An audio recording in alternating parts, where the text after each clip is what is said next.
Sejam muito bem-vindos, amigos cabeças de gasolina. Eu sou Carlos Del Valle, esse aqui é o Roda com Roda e também o podcast é Film Brasil. E a gente está continuando a nossa série e dessa vez a gente vai falar de um ano. Olha, cara, pense num ano clássico. Ano de 2007, aquele ano em que teve Alonso e Hamilton na McLaren, Kimi e Massa na Ferrari. A disputa foi para a última corrida, decidida por um ponto, separando três pilotos, né? O Kimi, Alonso e Hamilton separados por um ponto no final do campeonato. Então, eu acho que, assim, esse é um vídeo que talvez seja dos mais clássicos. Eu até preparei uma coisa diferente para vocês, que é a gente vai fazer... Eu não vou prometer que eu consiga fazer isso para todos os vídeos, mas nesse daqui a gente vai fazer no final, depois de falar dos carros, né, que a gente sempre foca muito assim nos carros, mas eu vou fazer um corrida por corrida. A gente vai falar 4, 5 frases sobre cada uma, desde a Austrália até o Brasil, e vocês vão ver que vocês se lembram de quase todas essas corridas de tão clássica que é essa temporada. Antes da gente começar a falar, só não se esqueça, né, de se inscrever no canal e também curtir o vídeo. Deixa o seu comentário aí embaixo. Felizmente a galera participa muito nos comentários, eu sempre converso com a galera.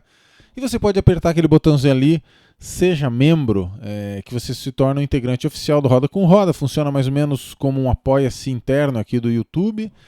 Qualquer um pode participar. Tem várias categorias e a categoria máxima ali, você é do grupo de WhatsApp junto comigo, que a gente fica falando de Fórmula 1, automobilismo todos os dias. Combinado, meus amigos? Então vamos trabalhar? Vamos trabalhar. Primeira coisa sobre 2007. Vamos lá deixar a minha cara um pouco mais bacana, né? Menor. Vou me deixar no lado esquerdo aqui para vocês. 2000, esse aí é o nosso, né? Vou dar um spoiler para vocês, esse é o nosso campeão, né? Essa daí é a Ferrari F2007. Primeira coisa, o que mudou de regras para esse ano? Primeira coisa, aumentou um pouco os crash tests, estruturas de proteção mais pesadas, o carro ficou 10 quilos mais pesado só pelas estruturas de proteção em comparação com o ano anterior. E você tinha que usar pneus de dois tipos durante a corrida. Então foi o ano que se tornou obrigatório, que a Bridgestone fez aquela faixa e tal, né? Foi ele que começou tudo. Eu vou trocar aqui, ó. Aqui o Alonso e Monza, ele tá com o pneu mais duro, né? Você só tinha 2 pneus para cada corrida, o mais duro e o mais mole. Deixa eu achar aqui alguém que esteja com o pneu mais macio. Não, aqui tá de chuva, esse aqui é o pneu duro, aqui é o massa. Aqui, ó. Nessa largada aqui, ó, que é a largada de Indianápolis, você nota que tá todo mundo largando com o pneu mais macio, que é essa faixa. Como esse ainda era o pneu com sulcos, né, que tinha os grooves, então eles pintaram o próprio groove ali para mostrar. Então esse aqui era o Option Tire, o pneu mais macio. E se você tivesse com o pneu mais duro, daí ele não tinha essa faixa. Então essa regra foi iniciada agora, em 2007, e os motores foram congelados para 2007 e 2008, ou seja, como ia começar em 2009 a regra dos motores já com KERS, eles congelaram os motores a partir de Japão 2006, que é já no final de 2006. Então ninguém mais podia mexer no motor, então motores congelados. Vamos começar falando desse carro aqui mesmo, McLaren MP422. O fã da McLaren, ele gosta muito, né, tem um carinho muito grande pela McLaren MP423, que é aquela que o Lewis Hamilton foi campeão em 2008. Essa aqui é a predecessora dela. Carro lindíssimo, né? Ela tem um nariz assim parecido com o carro ainda do ano anterior. Carro projetado pelo Paddy Lowe, pelo Pat Fry e pelo Mike Coughlin. A gente vai reservar uns minutinhos desse vídeo para falar do escândalo de espionagem. Vocês vão não só relembrar, como aprender ali algumas nuances, né, do caso de espionagem. E essa McLaren MP422, ela tem algumas coisas muito interessantes. Por exemplo, nenhum abandono mecânico durante todo o ano, com nenhum dos dois pilotos. Cada piloto dela, Fernando Alonso e Lewis Hamilton, estreante, eles abandonaram uma corrida cada um. A Fernando Alonso, essa daqui, né? Aquaplanou no Japão. Cadê? Japão. Aquaplanou no Japão. E nessa corrida aqui que o Kimi ganhou na China foi aquela que o Lewis Hamilton atolou, né? Na brita ali da entrada do pit lane. Então, esse carro era um carro muito, muito resistente, coisa que não aconteceu com a Ferrari, né? Externamente bem parecida com 2006. Eu acho assim, quando você olha para ela, ela é muito parecida com o carro do ano anterior, aquele carro que foi o Kimi, né? E era esse carro aqui, ó, do Kimi. ela é muito parecida. Só que, por que ela teve tanto mais sucesso, né? O companheiro do Kimi era o Montoya, que foi demitido no meio do ano, depois veio Pedro de la Rosa em 2006. Eu acho que é a pecinha, meus amigos. Eu não consigo dizer que não seja, porque não adianta, né? Fernando Alonso e Lewis Hamilton é uma das maiores duplas que já se montou na história do automobilismo. Você pode pegar ali Prost Senna, Piquet Mansell, né? Teve grandes duplas. Agora, Alonso Hamilton. Então, acho que esse salto da McLaren um pouco foi confiabilidade. O carro não quebrou durante o ano nenhuma vez. E os dois pilotos, né? São dois dos maiores da história da Fórmula 1. Se a gente pegar ali, esse carro ele começou com esse bigode francês, né? Esse aqui é já no Grande Prêmio dos Estados Unidos. Você está notando que tem essa asinha torcida aqui na frente da asa, que é o que eu chamo de bigode francês. E em Mônaco já tinha também. Isso aqui estreou no Grande Prêmio da Espanha, na verdade. Então a única corrida que não foi usado esse bigode francês é na corrida que você tentava diminuir um pouco o arrasto, que era então em Monza. Então essa foto, que é uma foto lindíssima, né, em HD, é o Fernando Alonso vencendo a corrida em Monza. Aqui provavelmente ele está fazendo a variante Ascari, né? Então você nota que é aquela asinha de Monza, né, asa de baixíssima pressão aerodinâmica. Ó, se você comparar com Mônaco, olha aqui o caixote que é em Mônaco, a asa, e a asinha que é em Monza. E aqui não tem o bigode francês. Então é isso, meus amigos. McLaren MP422. Esse carro, a McLaren estava com extrema fome de bola. Sabe que dia que foi feito o shakedown? Aquele dia que você liga o carro, dá ali umas, sei lá quantas voltas pode dar, acho que não pode andar mais do que 100 km, né? 17 de janeiro de 2007 esse carro estava na pista fazendo shakedown, né? Então, em termos operacionais, nesse ponto do carro, da confiabilidade, é uma coisa que a McLaren talvez tenha atingido o seu ápice. E já vou falar uma coisa que não chega a ser polêmica, mas eu acho que pode ser que assim, tomara que ninguém fique ofendido, mas nitidamente, por mais belo e confiável que essa McLaren MP422 fosse, esse carro aqui era muito superior, que é a Ferrari F2007. Porque se você pega as duplas de pilotos, Alonso Hamilton, é que você elogiar Alonso Hamilton, né, que são caras que tem umas multidões aí, né, que não curtem os caras. Você pegar Alonso Hamilton, comparar com Kimi Raikkonen e Felipe Massa, existe um degrau de talento, de qualidade, de genialidade muito grande. Então talvez essa F2007 tenha sido uma das Ferraris mais poderosas, né, que já pisaram aí na face da Terra. Se eu vou pegar uma foto aqui na Turquia, que tem uma foto bem legal do Felipe Massa, cadê? Eu apertei 2 vezes, né? Essa foto aqui que eu queria. Aqui, ó, Felipe Massa.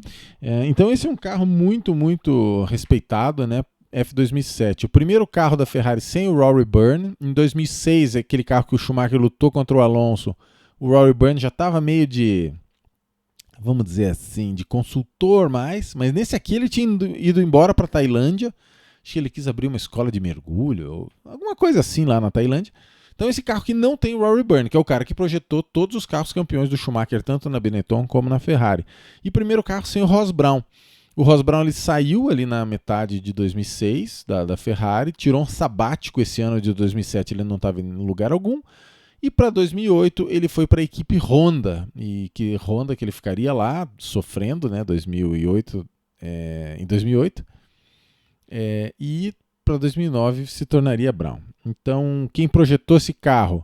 Aldo Costa, Nicolas Tombazis e John Eiley, né? O Nicolas Tombazis, que é um aerodinamicista que depois participou de muitos carros famosos. Primeira Ferrari Zero Kill.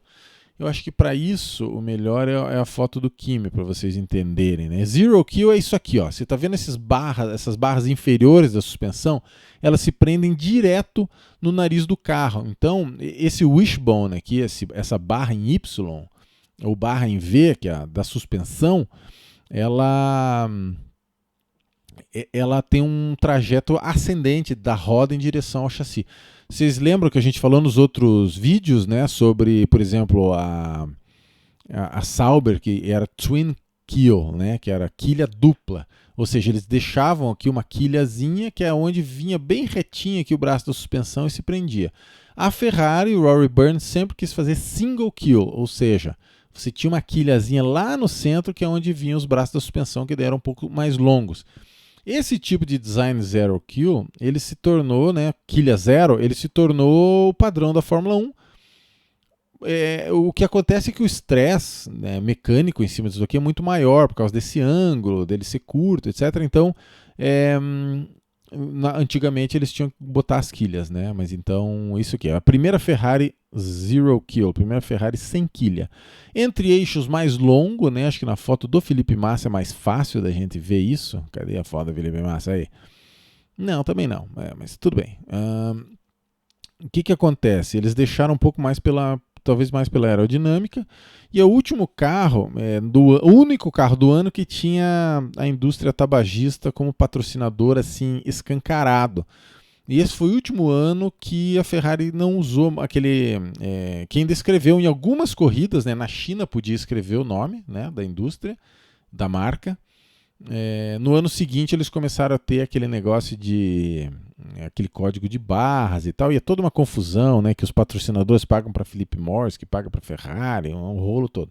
Então o Grande Prêmio da China, que é essa foto aqui do Kimi Raikkonen vencendo, ele é a última corrida da história com uma marca da indústria tabagista desenhada num carro. Se você notar, por exemplo, na foto da Turquia, mas está difícil de achar essa foto da Turquia, hein? Essa daqui eu tenho que decorar. Você pode notar que já estava com o código de barras. Então, pegar no Brasil, na maioria das corridas, mas assim, algumas tipo Bahrein podia, né? E China podia escrever. Acho que foi só Bahrein e China que podia escrever.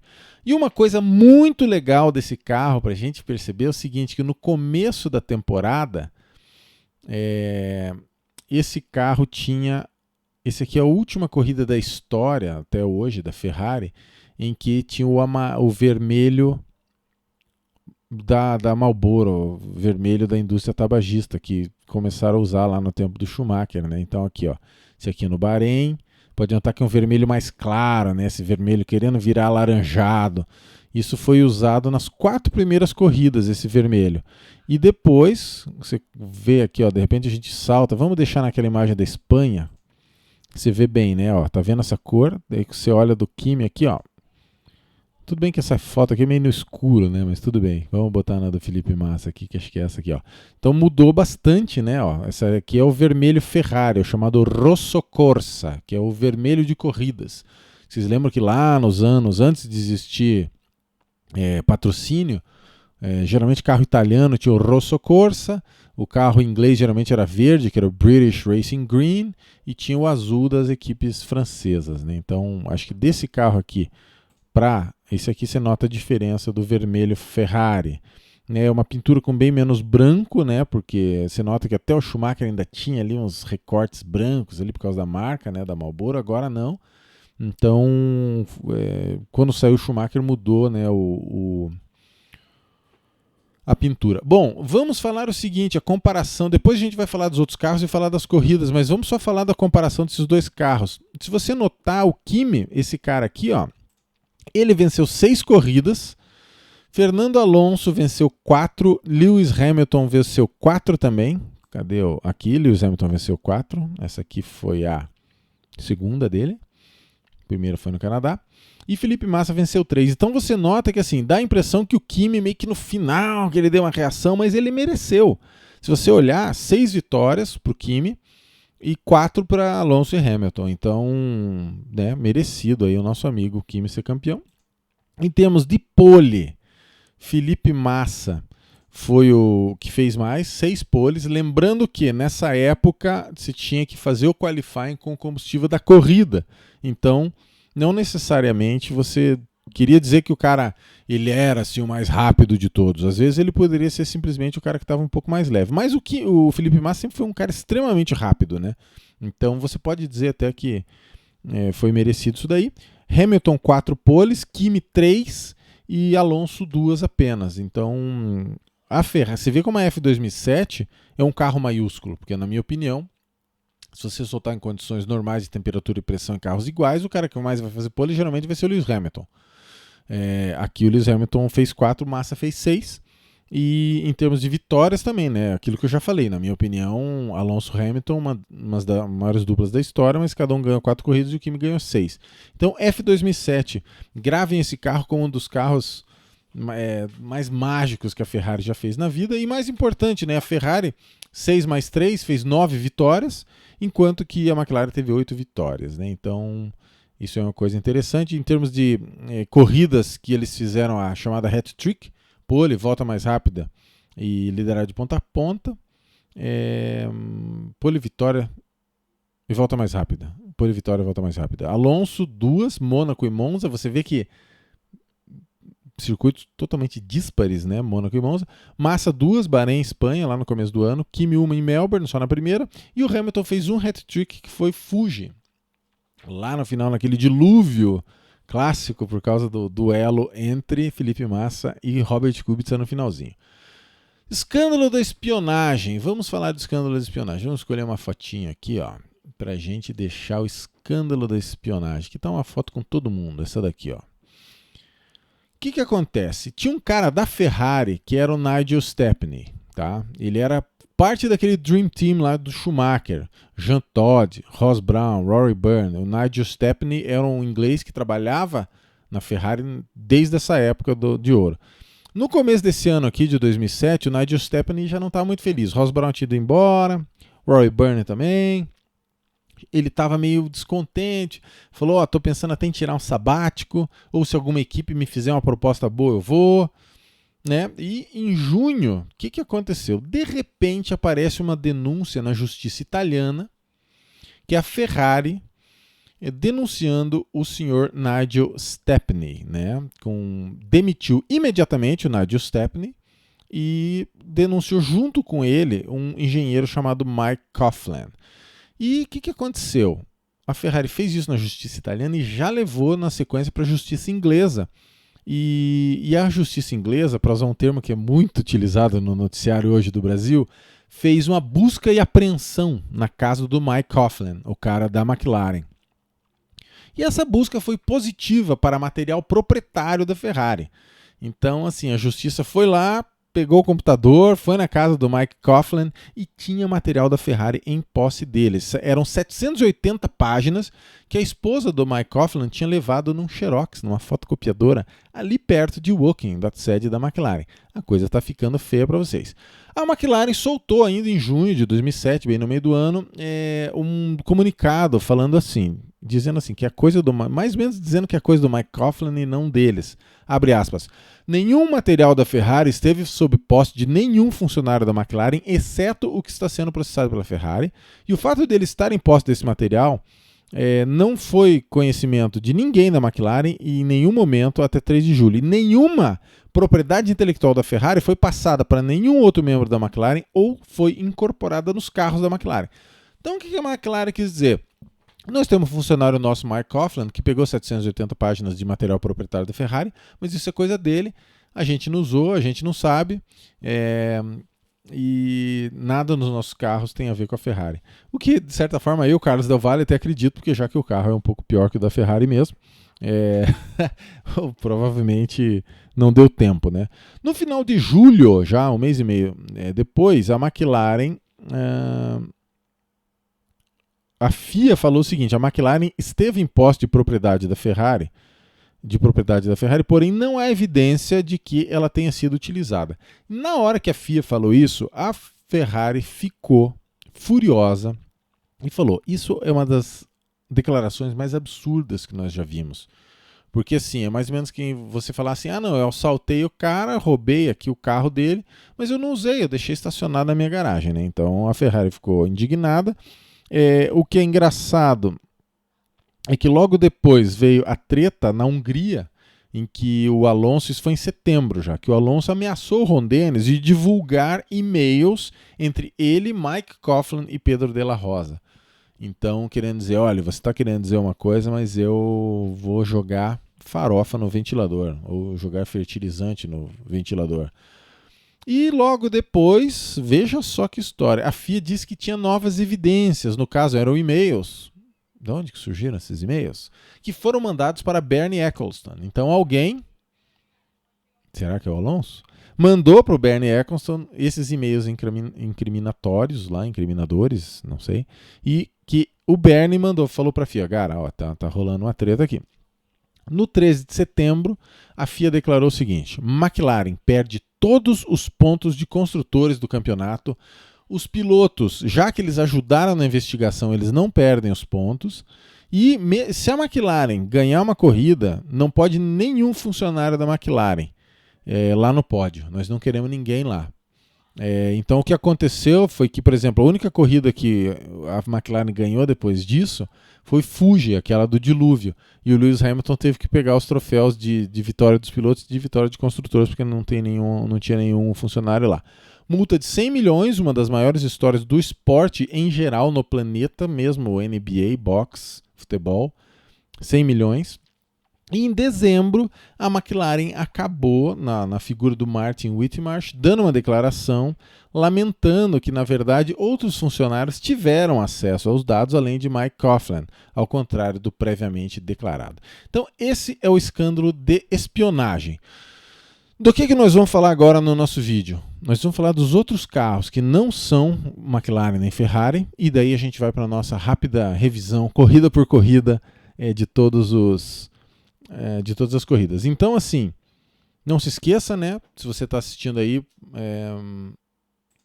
canal, né? Assina o canal e vamos lá. Então, esse carro aqui, ó, é a Renault. Vamos falar da Renault R27. Não tem muito o que dizer, exceto o seguinte: esse carro ele é virtualmente idêntico ao carro que o Alonso foi campeão em 2006. Então, aquela mesma teoria minha da pecinha, né? Que, na verdade, Alonso, que era a grande mágica da coisa. Esse é o Kovalainen. Kovalainen foi muito bem no ano de estreia, tanto que depois ele acabou virando piloto da McLaren, então, um cara relativamente respeitado. Ele fez 30-21 em cima do Fisichella em seu ano de estreia. Então, o Kovalainen foi bem. A Renault ficou em quarta nos construtores, atrás de Ferrari, McLaren e BMW. E, na minha opinião, assim, devia ser até um carro razoável, porém, sem o Alonso, né? Aqui, esse aqui dá para ver bem as faixas ali, né, do pneu mais macio usados nas corridas. E também, claro, a pintura, né, que não era mais da indústria tabagista, que era Mild 7, passou a ser da seguradora lá, né, ING e tudo mais. Então, essa é a Renault R27. Outro carro importante é esse cara aqui, ó. É o famoso F107, pilotado por Heidfeld, né, Nick Heidfeld e Robert Kubica. Esse carro também foi o carro em que o Vettel estreou, e a BMW estava muito forte, né? Para 2007 já estava forte, para 2008 mais ainda, né? É uma coisa que vocês vão ver que para 2008 eles estavam misturados ali no meio quase da McLaren e Ferrari, e o Kubica chegou a liderar o campeonato. Então, assim, o bico mais alto e mais curto do que o ano anterior, para melhorar o fluxo ali para o assoalho. Então, aquela coisa, né, que os carros eles foram fazendo um bocão cada vez maior aqui, isso na comparação com a BMW do ano anterior. Vocês notam que essa barra da suspensão aqui é zero kill também, né? Ela é quase que tem uma micro quilha ali, né, para barra da suspensão. E uma coisa legal de você ver é que a McLaren tinha tentado, eu não sei se foi nesse ano aqui, acho que foi, ó, em 2006. A McLaren eles tinham feito alguns anos do não ter o pilar central na asa traseira. Então a asa traseira era estruturalmente dependente, como não tinha DRS, só dessas placas laterais aqui. Isso tudo para deixar o ar o mais limpo possível aqui nessa saída, sem aquele pilar atrapalhando. Não só para menos arrasto, mas também porque você deixa o ar mais organizado atrás do carro, deixando o difusor funcionar melhor, né? É aquela velha história. O ar turbulento, ele é um ar de alta pressão que não deixa as superfícies aerodinâmicas fazerem o seu trabalho. Então, se você tem um ar organizado ali atrás, o difusor consegue jogar o ar que estava embaixo do carro com mais eficiência e grudar o carro mais no chão. 2 pódios, ambos com Heidfeld. Isso é uma coisa interessante, que o Heidfeld venceu o Kubica, né? O Kubica tinha entrado na metade do ano, de 2006, e o Heidfeld venceu o Kubica por 61-39. E, então a BMW F107 conseguiu chegar em terceiro nos construtores. Quando você vê o resultado do campeonato, ela está em segundo por causa da exclusão da McLaren, né? Quer ver? Ó, vamos só mostrar aqui. Ó, você tem Ferrari, campeão 204 pontos, BMW e Sauber em segundo 101. E daí lá atrás a McLaren, que seria 166. Então a McLaren na verdade perdeu mesmo, né? Só que ela não marcou ponto. Deixa eu ver uma coisa aqui. Terceiro, sétimo. É isso mesmo, né? Aqui é o Alonso e o Hamilton, terceiro e sétimo nas 8. Então a McLaren, na verdade, ela não foi muito bem na final mesmo. Perdeu na moral para a Ferrari, mas no resultado do campeonato ela fica em último, né? Que mais? Acidente do Kubica no Canadá. Eu tenho a nossa fotinha aqui, né? De algum lugar. Onde é que tá? Cadê o acidente do Kubica no Canadá? Acho que esse aqui não. Não, pulei o acidente do Kubica no... Pô, mas tem algum lugar aqui. Esse aqui eu lembro de estar assistindo essa corrida e da gente ficar muito preocupado, né, pensando, puxa, será que a gente está testemunhando, né, a morte de um piloto, alguma coisa assim? Eu lembro que tinha bastante gente da família junto, aquela história da TV ligada no domingo de manhã, e o pessoal com muito medo. Isso aqui já foi, né, de certa forma, uma vitória, né, da segurança na Fórmula 1, porque assim, o Kubica ele bateu no muro de concreto, não tinha barreira, não tinha nada, e ele bateu de frente. E, de certa forma, isso aqui ilustra mais ou menos qual que é o conceito. Isso é utilizado em carros de rua hoje em dia também.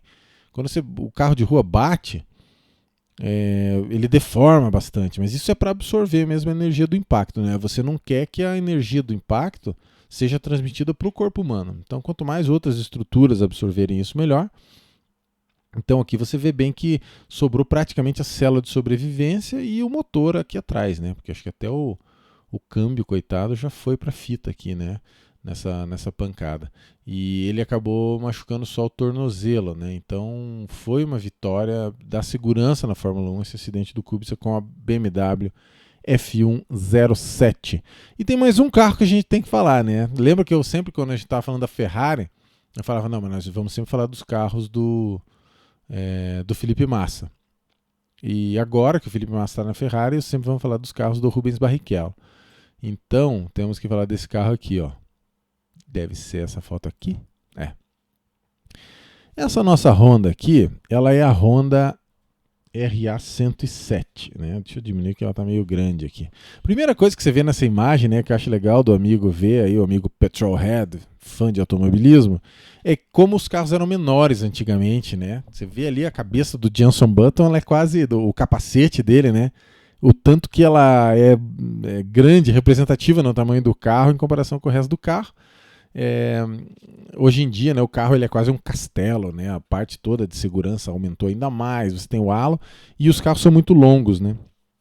Então assim, essa RA107 ela foi uma superstar no momento que ela foi lançada, por vários motivos. Fizeram uma festa de lançamento muito bonita e tinha essa pintura do planeta Terra no carro, e o carro ele chamava Honda Earth Car, né? O carro do planeta Terra da Honda. E esse carro não era só isso, não era só questão da pintura, era um carro que ele não tinha patrocínio. Desde 1969, praticamente todos os carros tinham algum grau de patrocínio, né? Nem que fosse da oficina mecânica daquele senhor Simas lá, né? Que já fizeram umas piadas, mas sempre tinha patrocínio. E esse carro não. Ele só vinha escrito assim, ó, se você notar, só tem o símbolo da Honda aqui no comecinho, ali no bico, e o Bridgestone aqui nesses pilares aqui do nariz do carro. Mas não tinha mais nada. Então, isso foi um carro inédito que era a Honda tentando dar um exemplo de sustentabilidade, etc, etc. Problema. O carro era uma desgraça. O projetista-chefe era um projetista lá das motos da Honda, que era o Shuei Nakamoto, que era daquele HRC, Honda Racing Corporation. E, assim, oitavo nos construtores, né, quando você olha aqui o resultado. E o melhor resultado dessa Honda foi um quinto lugar. Então aqui, ó, Honda, 6 pontos contra 4 da Super Aguri, só ganhou da Spyker e a Mercedes que foi desclassificada, ficou atrás da Toro Rosso, Toyota, Red Bull, Williams, Renault, Sauber e Ferrari. Então, esse carro, um dos nossos problemas com ele é o seguinte, ele só foi marcar ponto na 8ª etapa do campeonato, Grande Prêmio do Canadá, que o Jenson Button fez 1 ponto, E além desse oitavo, só teve um outro oitavo em Monza e um quinto lugar na China, né? O território natural do Button, que é a corrida chove não molha. Então, nessa corrida aqui, ó, que o Kimi ganhou, começou molhada, ameaçou chover de novo, secou. Aí o Button conseguiu um quinto lugar com essa Honda RA107 e o Button venceu o Barrichello por 6-0. Rubens Barrichello, infelizmente, nesse ano não fez nenhum ponto. Você pode notar aqui, ó, que tá aqui a Honda, ó. Esse carro número 8 aqui, ó, do Rubens, você nota que ele tá inteirinho, não tem nenhum verdinho, que é quando o cara marca ponto. E só marcou ponto nessas 3 vezes que eu falei com o Button, oitavo, quinto na penúltima. Então, é um dos carros mais lamentáveis da história da Fórmula 1. É uma pena, porque eu até acho essa pintura assim bonita. A ideia toda do meio ambiente, toda legal, mas francamente, né, meus amigos, foi uma desgraça. Tem mais um carro para falar ainda, que é um carro que ele é muito simbólico, porque é o primeiro carro do Adrian Newey na Red Bull. Essa aqui é a RB3. Então a Red Bull tinha tido a 1 e a 2, né, ainda sem o Adrian Newey. E já tinha, assim, quando o Newey chegou, você vai notar que... Por que eu botei uma foto da McLaren em 2006? Ela é bem parecida, olha aqui, ó. McLaren 2006, Red Bull 2007. McLaren 2006, o último carro do Newey, Red Bull 2007. Então esse contorno elegante, assim, do nariz e tal, né? A McLaren aqui ainda não tinha o bigode francês, que depois todo mundo colocou. Bom, não só Adrian Newey, que era desse carro, que tinha, né, o Mark Webber e David Coulthard, você tinha o Dream Team, já que ia fazer o carro tetracampeão, as Red Bulls que foram tetracampeãs, né, 2010, 11, 12 e 13, que era o Adrian Newey, Rob Marshall e o Peter Prodromou, que é aerodinamicista, mais especializado. Se eu não me engano, está na McLaren, né, hoje em dia.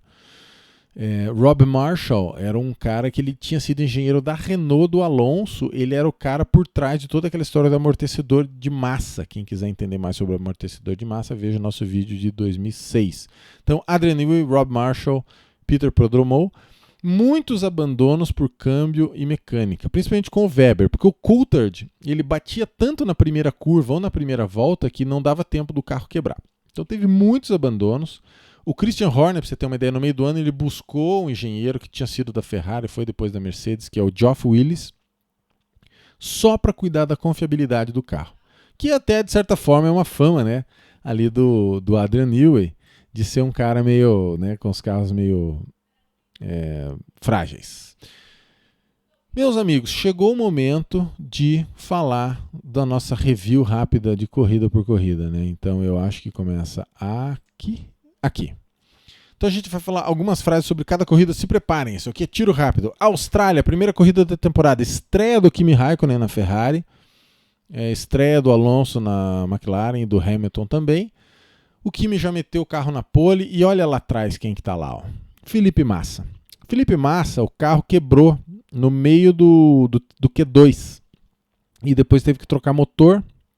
Então já logo na primeira corrida da temporada, é uma pena, Felipe Massa largou em último, né? Então o Kimi fez a pole, venceu, melhor volta.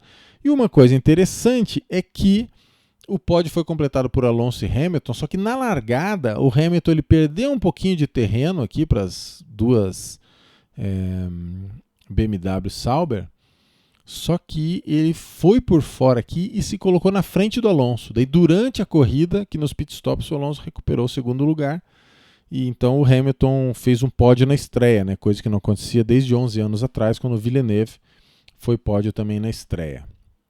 Então esse é o Grande Prêmio da Austrália. Segunda corrida, Grande Prêmio da Malásia. Sabe quem que foi pole nessa corrida? Esse cara aqui, ó, Felipe Massa. Só que o Alonso largou um pouco melhor por dentro. Então essa aqui, lembra que a Malásia é aquele S, né, na largada, e aqui é um decidão para curva 2, então curva 1, curva 2. Como é muito longa aqui a reta de início aqui, o Alonso tracionou um pouco melhor, freou por dentro e passou o Felipe Massa, que era o pole. O Felipe ele ia fazer 3 poles seguidas nesse começo do ano. Dá uma olhadinha aqui, ó. Aqui, ó, Felipe Massa, né? Malásia, Bahrein, Espanha. Então,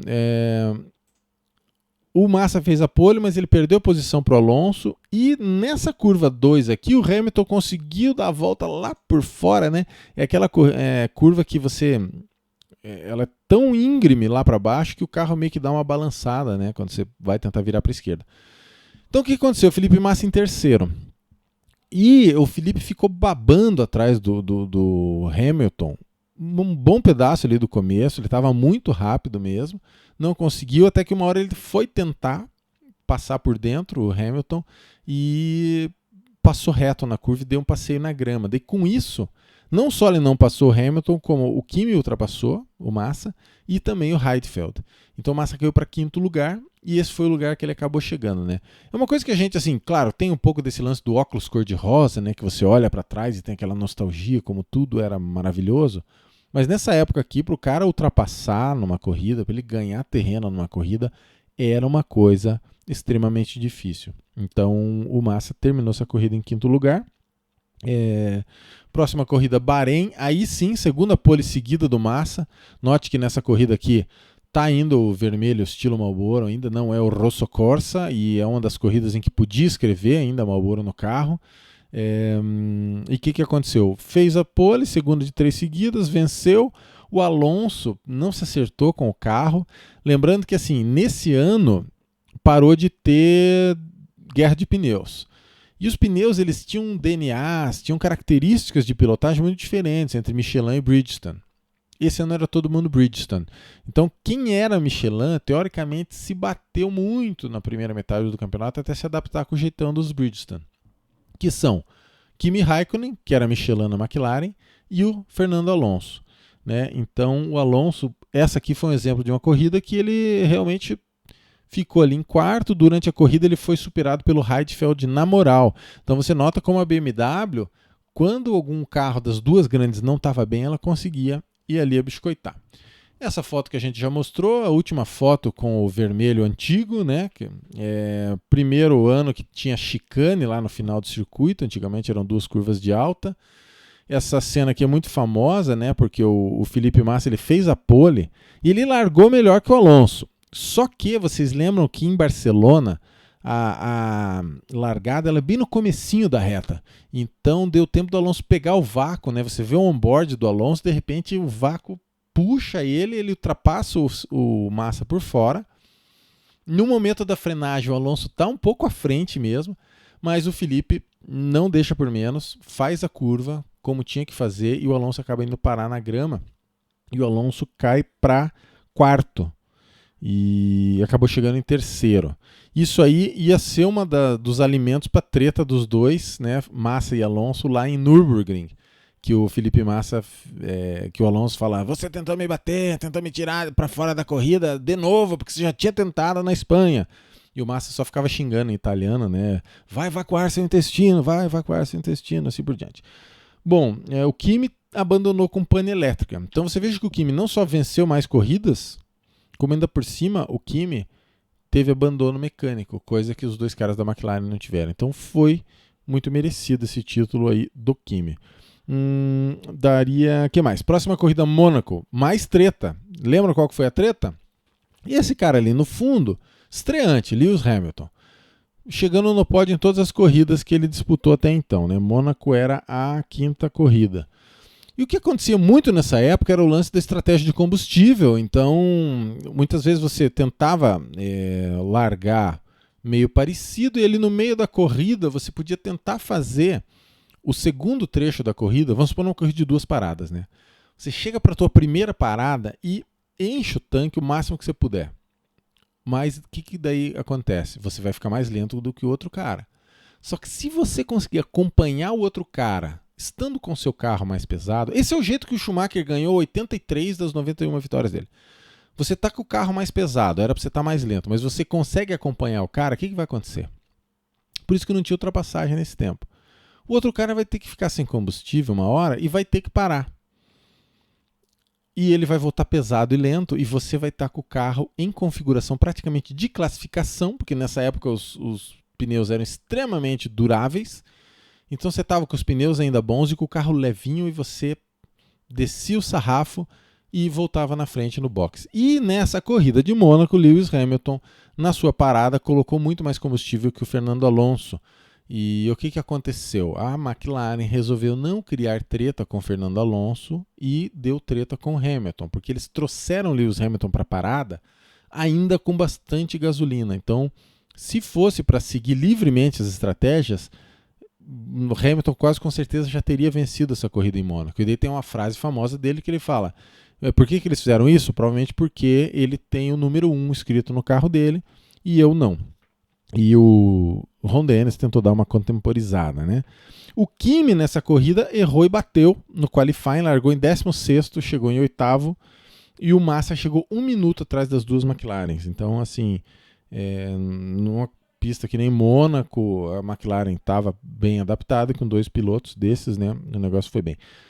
Lembrando que depois de 5 corridas, estava Hamilton e Alonso empatados em primeiro no campeonato.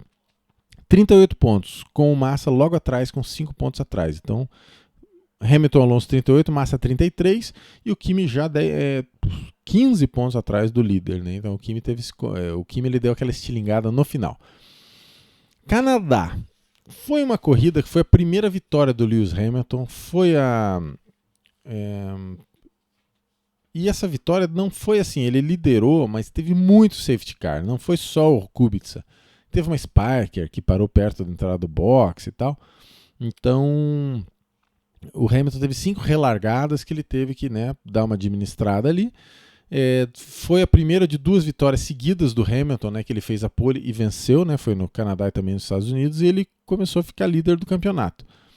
E essa corrida, na época o Alonso já tinha lá um ou outro hater, né, e o Alonso ele foi ficando sem freio, né. O Canadá é um circuito que são freadas muito fortes o tempo inteiro, né, não tem assim curva de alta. Todas as curvas vai ter que tochar o pé no freio e reduzir até a segunda marcha. Então o carro do Alonso começou a falhar o freio e o Sato ultrapassou o Alonso na última volta e conseguiu o 6º lugar. Então o Alonso chegou em 7º nessa. Foi uma corrida que eu lendo algumas coisas, algumas críticas na imprensa, mesmo brasileira, ao Kimi, porque ele foi meio apagadão, 5º lugar, não aconteceu nada, muito pelo contrário, mas chegou em 5º. E foi uma corrida em que Felipe Massa e Fisichella foram desclassificados, porque eles furaram o sinal vermelho no fim do pit lane. Aquilo que eu falei sobre a nossa corrida do Grande Prêmio da Itália 2020 em Monza, que esse negócio do farol vermelho ali, o semáforo vermelho no final do pit lane, até que é um negócio mais corriqueiro, que todo mundo sabe hoje em dia, mas nessa época deu muito problema. Então, assim, eles foram pro box, você tinha que chegar lá no final e estacionar com o sinal vermelho para o trem, com o safety car passar, o trem de carros, e daí eles liberavam. O Massa e o Fisichella foram direto e foram desclassificados. Isso já tinha acontecido com o Montoya, se eu não me engano, em 2005, né? Que o Montoya ele sai, e é uma coisa estranha mesmo, porque o cara, se ele sai enquanto o trem está passando, ele volta no meio do trem e vai se enfiar ali no meio de alguém que ele vai escolher onde e tal. Então é bem confuso. Então tem a regra 40.11 que dizia exatamente que os carros podem entrar no pit lane, mas só podem voltar à pista quando a luz verde estiver acesa. Ela sempre vai estar acesa, exceto quando o safety car e a linha de carros que estão seguindo estão para passar ou estão passando pela saída do pit. Então, assim, isso daria problema no ano seguinte também, né? Quando a gente fala 2008, é o ano que o Kimi chegou no sinal vermelho e parou. Só que a McLaren não avisou o Hamilton também não se ligou do sinal vermelho, o cara tá se mexendo ali no volante, nos botões e tal, e acertou a traseira do Kimi. Isso jogou Felipe Massa na liderança do campeonato. Próxima corrida, Estados Unidos, Indianápolis. Pole vitória do Hamilton, auge da liderança do campeonato. O Hamilton, nessa corrida aqui, ele abriu 10 pontos pro Alonso, 19 pontos pro Massa, e 26 pontos para o Kimi, né, com essas 2 vitórias, porque o Hamilton até então ele tinha chegado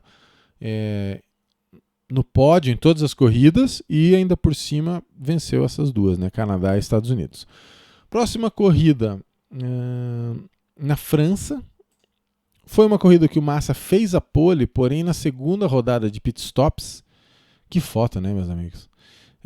Na segunda rodada de pitstops, Deixa eu ver se eu não estou tampando aqui, não. Eu vou me mudar de lugar aqui, porque vocês não podem perder essa imagem. Eu vou até aumentar o tamanho da Ferrari aqui, porque é muito bonita, né? Assim, não teve grandes acontecimentos, né? A única coisa é que o Alonso quebrou o câmbio no qualifying, parecido com o que aconteceu no Massa na Austrália, com o Massa na Austrália, ele largou em 10º, acabou chegando em 7º. Lembra o que eu falei, o tanto que era difícil você remar no pelotão nessa época, difícil para ultrapassar, reabastecimento, estava sempre todo mundo com o pé embaixo o tempo inteiro, então não tinha muita margem assim, né?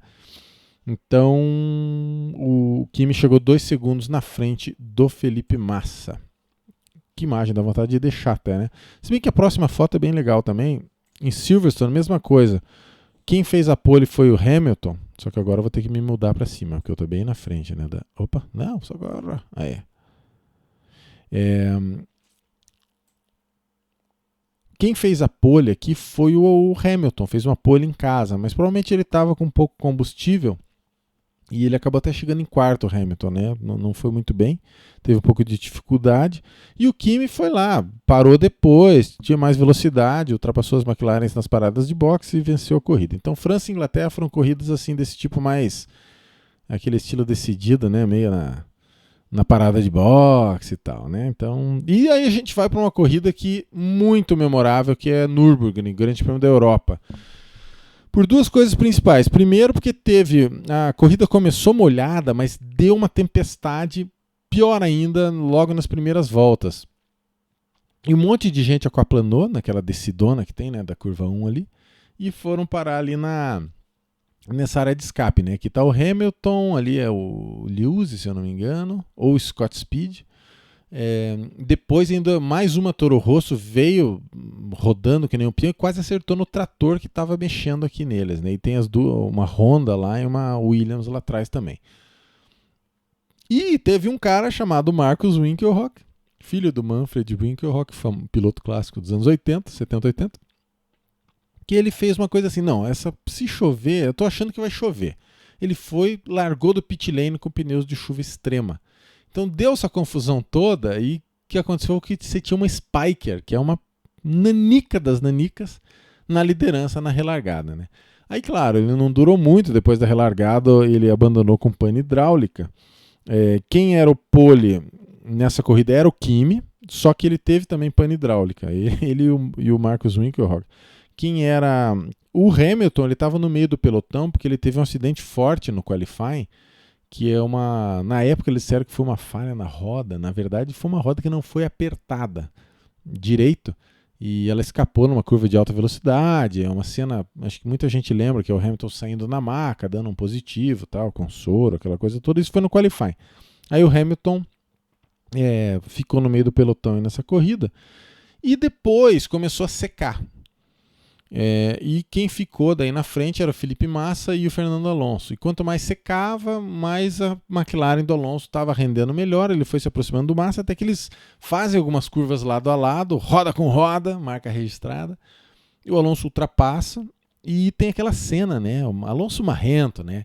Ele desce do carro, mostra para a câmera assim, com o dedo, olha aqui, ó, as marcas de pneu no meu side pod e tal. E fala que assim não pode, né? E quando eles vão para aquela antessala do pódio, o Fernando Alonso, você tentou me tirar da pista de novo. Daí o Felipe Massa, vai esvaziar seu intestino. E daí o Alonso, você já tinha tentado lá na Espanha, já tentou de novo aqui. E o Felipe Massa, vai esvaziar seu intestino, etc. Então, é uma coisa que é uma treta muito clássica, né? Então, treta na antessala do pódio. Próxima corrida, querem treta? Mais treta? Que tal essa daqui, ó? Nessa época tinha um negócio que o cara largava com combustível no Q3 e eles ficavam queimando o combustível. Aí, faltando 2 minutos, eles iam lá e colocavam pneus novos, não podia reabastecer, e iam e faziam a volta. E o combinado era que o Alonso ia ficar na frente e o Hamilton atrás. Só que o Hamilton tem parte de culpa nessa história, porque o Hamilton ultrapassou o Alonso e ficou fazendo essa parte de queimar combustível na frente do Alonso. E o Alonso já devia estar ali num clima meio mais ou menos, porque ele nunca se conformou com aquela vitória do Hamilton em Indianápolis, né? Porque ele achava que tinha que priorizar, que ele era campeão, etc. Bom, fato. No fim, o Hamilton deixou o Alonso passar na frente para os pitstops, mas o Alonso estacionou o carro e não saiu. E com isso, quando ele foi dar outlap, né, a volta para abrir a volta, e ele passou na linha de chegada faltando 2 segundos para terminar o treino. Depois dali você não pode abrir mais volta. E com isso o Lewis Hamilton não conseguiu abrir. É aquela cena clássica que o Ron Dennis vai lá e pega pelo braço o treinador do Alonso e arranca o fone do cara e fala não sei o que e tal. O Alonso acabou sendo punido por isso, né? O Alonso, você vê aqui que nesse momento o Hamilton era pole. O Alonso em segundo. O Alonso foi lá com essa manobra aí, ele conseguiu fazer a pole. E o Hamilton não conseguiu abrir volta, ficou com 19,7. Só que o Alonso foi punido por uma atitude antidesportiva. E acabou largando em sexto. E com isso o Hamilton foi pole e venceu a corrida. O Massa, carro não se achou na Hungria, foi eliminado no Q2. Ainda por cima ele já não estava indo bem, a Ferrari esqueceu de reabastecer o carro do Felipe Massa. Então ele acabou chegando em 13º na corrida, uma volta atrás do vencedor. Kimi chegou em segunda nessa corrida. Então nessa altura o Hamilton estava 80 pontos contra 73 do Alonso, 7 pontinhos de diferença. E o Hamilton estava 20 pontos na frente do Kimi e 21 na frente do Massa. Então Hamilton 80, Kimi 60, Massa 59. Então essa é a treta da Hungria. Será que nessa tem treta? Não. Essa tem menos, né? Turquia, Massa fez pole, vitória. Segunda pole, vitória do Massa, seguida em Istambul. Lembra que em 2006 foi a primeira pole, primeira vitória do Massa, que ele chegou na frente do Alonso, que o Schumacher chegou em terceiro, né? Isso em 2006. Agora em 2007 ele foi Ferrari, domínio total. Massa em primeiro, Kimi em segundo. E o Alonso em distante terceiro lugar, quase 20 segundos atrás dos dois, né? O Hamilton teve um pneu furado. Se não fosse o pneu furado, era para o Hamilton chegar ali ou embolado com o Kimi ou com o Alonso, mas ele acabou chegando em quinto. Era para chegar talvez em segundo ou no máximo terceiro, mas ele chegou em quinto porque furou um pneu. Então, vitória do Massa na Turquia. Monza. Vitória lindíssima do Alonso, dominou, né? Fez pole e venceu a corrida. Foi dobradinha da McLaren no grid. Talvez, né, o motor Mercedes tinha uma fama muito boa nessa época. Só que assim, durante a corrida o Kimi passou na frente do Hamilton. Só que o Hamilton, no último trecho da corrida, já não tinha mais nenhum pit stop, um raro acontecimento nessa época, aí do reabastecimento de pneus indestrutíveis, que era o Hamilton caçou o Kimi e passou o Kimi na freada da primeira variante ali, da variante del Retífilo, né, que é a curva 1 ali de Monza, da chicane. E o Kimi, o pessoal, os italianos, a imprensa italiana, pegou um pouco no pé do Kimi por falta de combatividade. Onde é que já se viu o cara frear por dentro e passar o cara, assim, não sei o quê. E é uma coisa que agora, né, se você está assistindo agora na época do Grande Prêmio da Itália 2020, que o Kimi ele tem essa elegância mesmo, né? Um cara que você nunca vai ver ele fazer muita sujeira, né? Jogar o cara para fora, fechar a porta de maneira exagerada, né? Então é característica do Kimi mesmo, né? O Massa teve uma quebra mecânica de suspensão na volta 10, coisa bem misteriosa, não se sabe de nenhuma batida nem nada assim, e ele abandonou. Então com isso ele ficou muito longe, né, do resto. O Alonso, com essa vitória, ele chegou a 3 pontos do Hamilton, estava 92 a 89. O Kimi ainda estava 18 pontos atrás e o Massa já estava começando a complicar a coisa, que ele estava 23 pontos. Mas assim, o Alonso ele chegou na frente do Hamilton na Turquia e de novo na Itália, né? Lembrando que essa era o sistema de pontuação 10-8-6, né? Então a vitória não descolava muito, cara. Eu botei uma foto do pódio aqui porque eu tentei achar alguma coisa que aconteceu nessa corrida da Bélgica de 2007. E, na verdade, assim, Ferrari fechou a primeira fila, Kimi, Massa, Alonso, Hamilton, terceiro e quarto, terminou assim a corrida, não consegui achar nada, então é isso aí. A próxima corrida já foi cheia de coisa. Dilúvio completo em Fuji.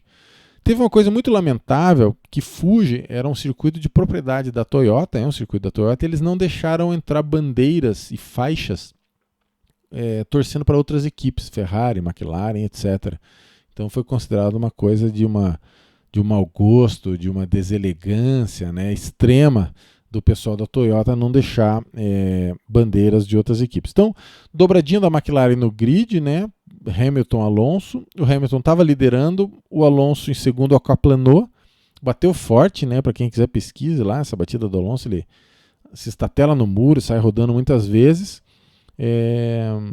Foi o primeiro abandono da McLaren nesse ano. Até então nenhum dos dois carros tinha abandonado nenhuma corrida. E foi uma corrida também famosa por outras coisas, né? O Vettel estava na Toro Rosso e ele bateu na traseira do Webber. Então, eliminou os dois carros ali das equipes irmãs. O Webber foi lá e xingou, né, na TV, falou: as crianças vêm ferrar a corrida da gente, né? Ele não falou bem ferrar, falou outra palavra com F. E a batalha épica em Fuji, no molhado, entre Massa e Kubica no final. Nessa época, o Hamilton, como assim, o Alonso tinha puxado a vitória, tinha tirado, né, a distância, só que o Hamilton abriu de novo, né? Então o Hamilton sai do Japão, faltando 2 corridas, 12 pontos na frente do Alonso e 17 pontos na frente do Kimi. Então é uma das, quando você fala em recuperações clássicas no final do campeonato, é porque o Kimi ele vai para as 2 últimas corridas 17 pontos atrás do Lewis Hamilton, sendo que era vitória 8, segundo lugar, vitória 10, segundo lugar 8. Então era o equivalente ao cara estar hoje em dia lá 30, 40 pontos na frente, né, 25 mais 15, vamos dizer. Era como se o cara tivesse 40, 42 pontos na frente indo para as 2 últimas corridas, né? Então o que o Kimi fez foi inacreditável. Então eu já falei, né, na China, a última corrida com um patrocínio da indústria tabagista, explicitamente no carro. Hamilton ele podia ser campeão, porque afinal de contas, se ele estava 12 pontos na frente, se ele saísse mais de 10 pontos na frente da China, ele já era automaticamente campeão por antecipação. Ele só precisava marcar 1 ponto a menos que o Alonso e 6 a menos que o Kimi. Então começou molhado, Hamilton líder, foi secando a pista. E por alguma razão, é uma coisa que o Ron Dennis fala depois da corrida, né? Por que eles não pararam o Hamilton? Porque o Hamilton ele foi ficando com o pneu na lona, né? Numa lixa só. Tava aparecendo já umas coisas brancas assim por baixo da borracha do pneu. E quando o Hamilton vai tentar ali entrar no pit lane, uma curva de 90 graus ali, ele passa reto, atola na brita, não tem como tirar, abandonou ali. Muito bem.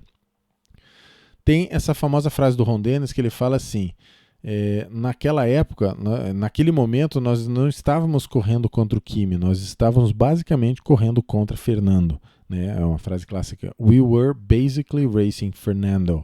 Isso é o Ron Dennis falando. Então, o Andrew Benson, o escritor-chefe de Fórmula 1 da BBC, ele fala, né? Se o Hamilton tivesse trocado o pneu, chegado em terceiro atrás dos dois, do Kimi e do Alonso, tranquilo, ia ter sido campeão, tal, toma uma champanhezinha e vai para casa. Mas era o ano da guerra total contra o Alonso, que tinha mandado e-mail lá para o Bernie Eccleston entregar para a FIA, etc. E o Andrew Benson, ele fala aqui muito legal, né, o escritor-chefe de Fórmula 1 da BBC, ele fala, a equipe McLaren permitiu que o seu relacionamento fraturado com o Alonso influenciasse o seu pensamento.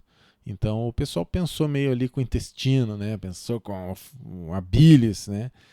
E não pensou que teria que enfrentar a Ferrari. Foi um pouco assim também de uma certa empáfia, né? De uma certa arrogância da McLaren. O que mais? É isso aí, pneus na lona. Então, como que vai a situação para o Brasil? O Hamilton ainda líder. Se o Hamilton ele estava 4 pontos na frente do Alonso. Estava relativamente tranquilo para o Hamilton. 107, 103, 100.